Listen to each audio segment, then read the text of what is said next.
So the State Department have issued a warning to the embassy in Ukraine, and it says it has certain information that says it's going to be airstriked. Now, this strikes me as odd, only because historically speaking, usually when they put stuff out like this and broadcasted it to the fact that actually they didn't have any intelligence on it and they was creating a false flag. Because generally, if you've got intelligence, you won't put it out there in open channels because you compromise your source and you end up getting that person or that organization or whatever it is either killed or in a lot of trouble. If you were going to close down the embassy, you would shut it down for other reasons. So the fact that, well, you would say there was other reasons even if you had the intelligence.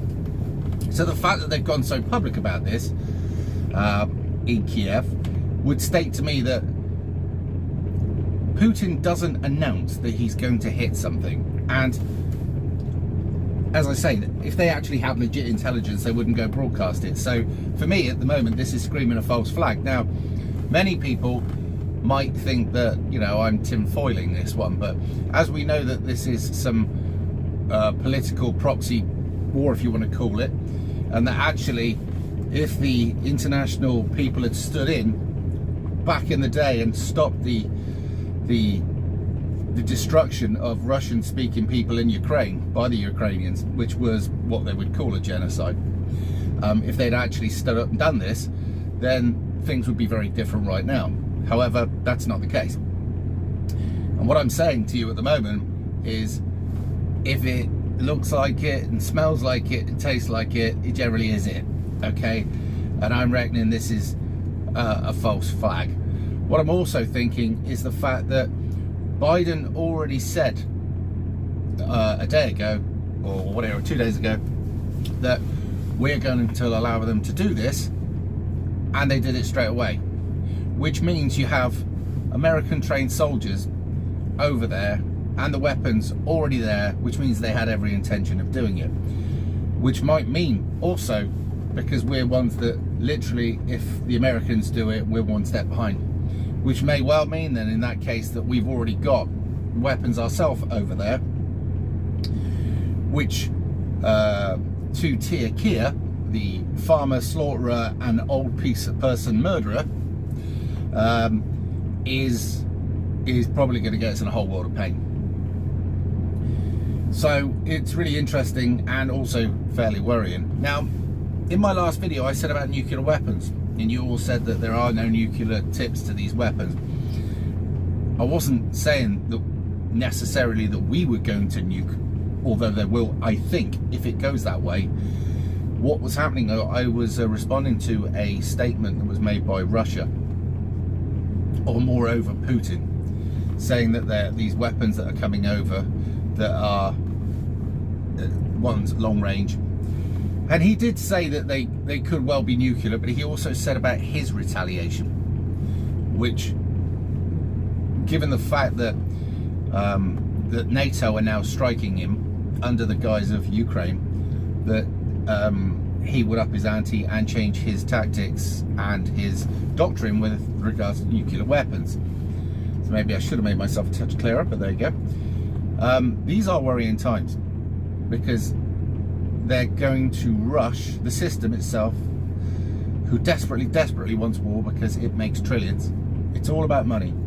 It's not about human life or human suffering or anything like that. These people are evil, truly fucking evil.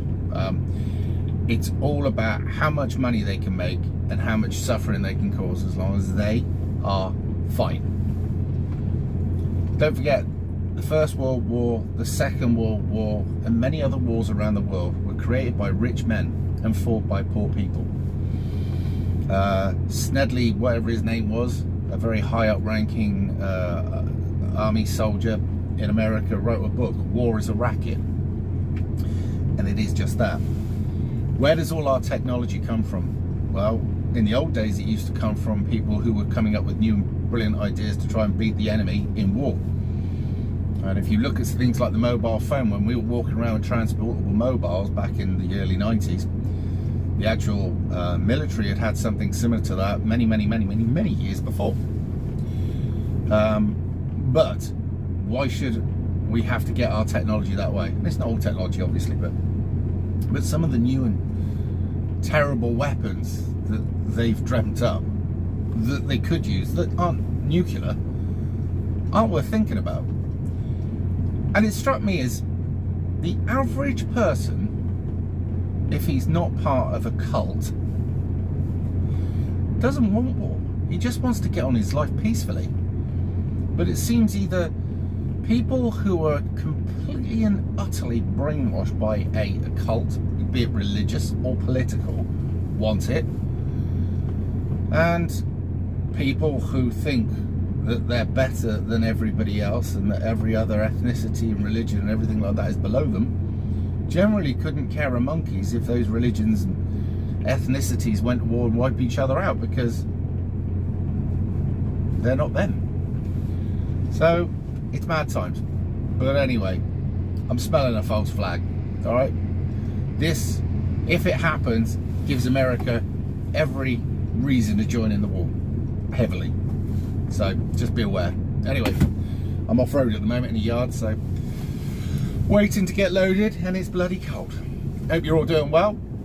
I can now touch the phone because, as I say, I'm in a yard, and I'll see you later.